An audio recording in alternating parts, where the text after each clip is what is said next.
Hello student, आप सभी का हमारे यूट्यूब चैनल पाइनर विनोद एजुकेशन में हार्दिक अभिनंदन है।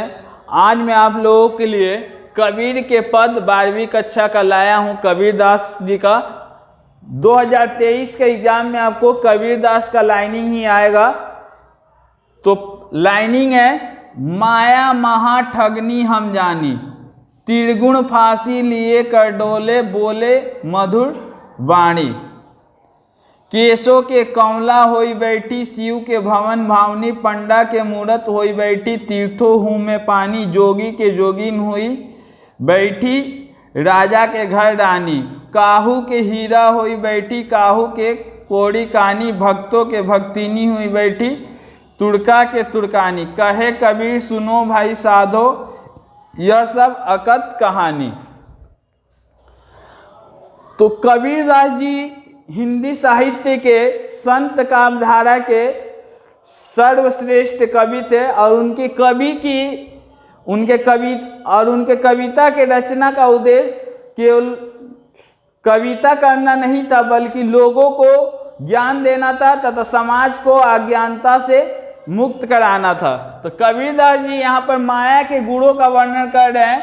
कबीरदास जी कह रहे हैं कि माया महा ठगनी हम जानी। कबीरदास जी माया को महा ठगनी बोल रहे हैं और कह रहे हैं कि यह अपने हाथ में कर डालो, मैंने हाथ में तीन गुण मैंने तीन गुण, सतोगुण, रजोगुण एवं तमोगुण लेकर क्या है लोगों को फंसा लेती है, बोले मधुर वाणी।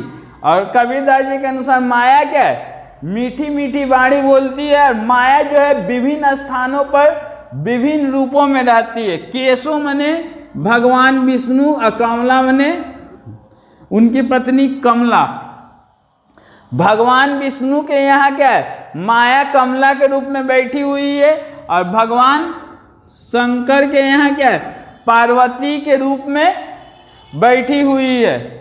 पंडा मैंने मूर्ति बनाने वाले के यहाँ क्या है, मूर्त के रूप में बैठी हुई है। और तीर्थों में क्या है, माया जो है पानी के रूप में बहती है। जोगी के जोगिन होई, योगी के यहाँ क्या है, माया योगिनी के रूप में बैठी हुई है और राजा के यहाँ रानी के रूप में बैठी है। काहू के हीरा हो बैठी, किसी के पास माया क्या है, हीरा के रूप में मौजूद है, किसी के पास कानी कौड़ी के रूप में मौजूद है।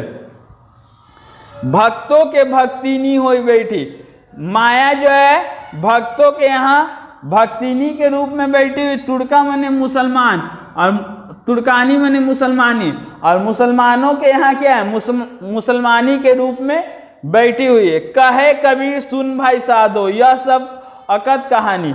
कबीरदास जी के अनुसार माया के गुणों का वर्णन करना कहे जाने योग नहीं है। यह कब किसको अपने जाल में फंसा लेगी, यह बोलना बहुत ही मुश्किल है। फिर से एक बार रिपीट कर दे रहा हूं।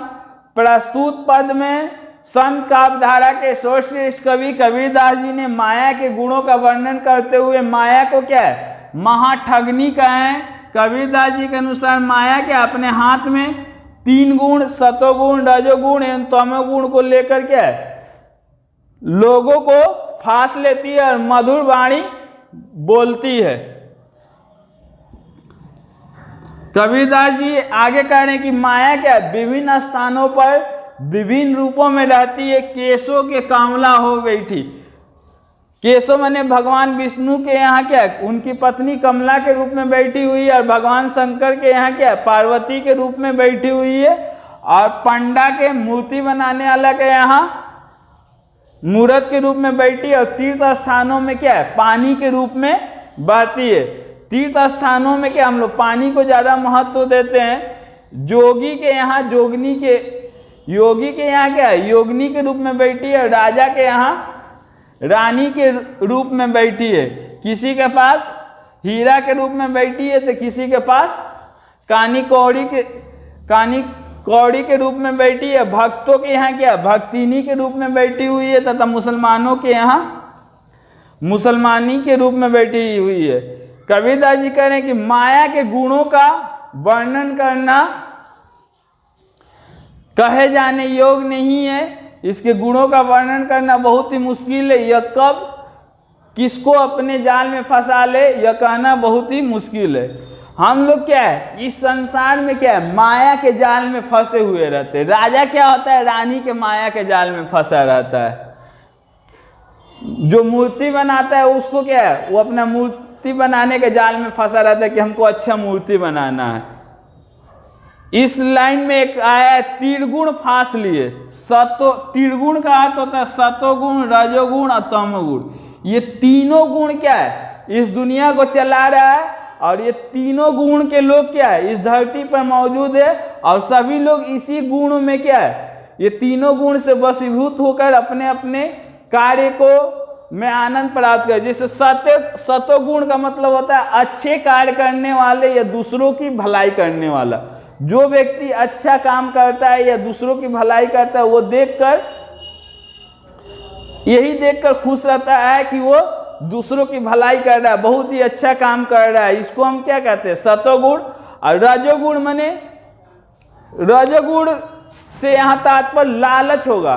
बहुत से व्यक्ति क्या है, सुबह से शाम तक लगे रहते कि कुछ और धन कमा ले, कुछ और धन कमा ले। इसी लालच में क्या है, वो अपना जीवन व्यतीत कर देते हैं। तमोगुण वाले व्यक्ति क्या है, अज्ञानी होते हैं। ऐसे व्यक्ति के अंदर ज्ञान नहीं होता। और ये क्या, दूसरों के सुखों को देखकर जलते हैं, दुखी होते हैं। दुर्योधन क्या था, तमोगुण स्वभाव का व्यक्ति था। वो क्या, दूसरों के सुखों को देखकर दुखी होता था। आइए अगला लाइनिंग देखते हैं। अगला लाइनिंग है, झूठे तन को क्या गड़वाए, मरे तो पल भरी रहन ना पाए। कबीरदास जी कह रहे हैं कि हमें इस झूठे तन माने शरीर, हमें इस झूठे शरीर पर गड़वाए माने गर्व नहीं करना चाहिए। कबीरदास जी यहाँ पर क्या कर रहे, संत काव्यधारा के कवि कबीरदास जी कह रहे कि हमें इस झूठे तन पर क्या है, गर्व नहीं करना चाहिए। मरे तो पल भरी रहन ना पाए। जब यह शरीर मर जाता है तो उसको क्या है, घर में एक पल के लिए भी रहने नहीं दिया जाता, बल्कि उस शरीर को क्या है, बाहर निकाल दिया जाता है। खीर का मतलब खीर होता है, खांड बने शक्कर, घृत बने घी, पिंड बने शरीर, संवारना बने। जिस शरीर को हम लोग क्या अच्छे से चीजें, खीर, शक्कर, घी खा कर क्या है संवारते हैं, उसको हष्ट पुष्ट बनाते हैं। मर जाने के बाद क्या है, प्राण गए, प्राण निकल जाने के बाद बाहरी जारा माने जला देना। जारा का मतलब क्या होता है, जला देना। उसी शरीर को क्या है, प्राण निकल जाने के बाद क्या है, बाहर ले जाकर जला दिया जाता है। जीही सीरी रची रची बांधत पाकत। जीही माने जिस, सीरी माने सर, रची माने रुचि पूर्वक, बांधत माने बांधना, पागा माने पगड़ी। जिस सिर पर हम लोग क्या है रुचि पूर्वक पगड़ी बांधते थे, मर जाने के बाद उसी, सो माने उसी, सिरू माने सिर, चंचू माने चोच, सवारी माने खोदता, कागा माने कागा कौआ।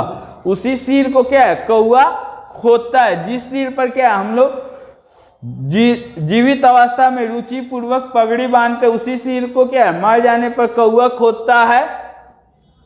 हार माने हड्डी, लकड़ी का मतलब लकड़ी होगा, झूड़ी माने सूखी। हड्डियां क्या है, जड़े माने जलना। हड्डियां जो है सूखी लकड़ियों की भांति जलता है। केस जड़े, केस तीन के कुड़ी माने घास के गट्ठर। केस कैसे जलता है, केस घास के गट्ठर के समान जलता है। कबीरदास जी कह रहे हैं कि हे मनुष्य, तुम आज ही जाग जाओ। आज नहीं जागोगे तो कब जागोगे, जब यमराज का डंडा तुम्हारे सिर पर पड़ेगा तब जागोगे। कहे कबीर नर आजहू न जागे। कबीरदास जी कहे नर मने मनुष्य, अजू मने आज, जाग जाओ। जम मने यमराज, डंडा मने डंडा, मुड़ मने सिर पर। कबीरदास जी कह रहे कि तुम है मनुष्य, तुम आज ही जाग जाओ। आज नहीं जागोगे तो कब जागोगे, जब यमराज का डंडा तुम्हारे सिर पर लगेगा तब जागोगे। तो कबीरदास जी यहाँ पर कह रहे हैं कि हमें झूठे तन को, इस झूठे शरीर पर कभी गर्व नहीं करना चाहिए।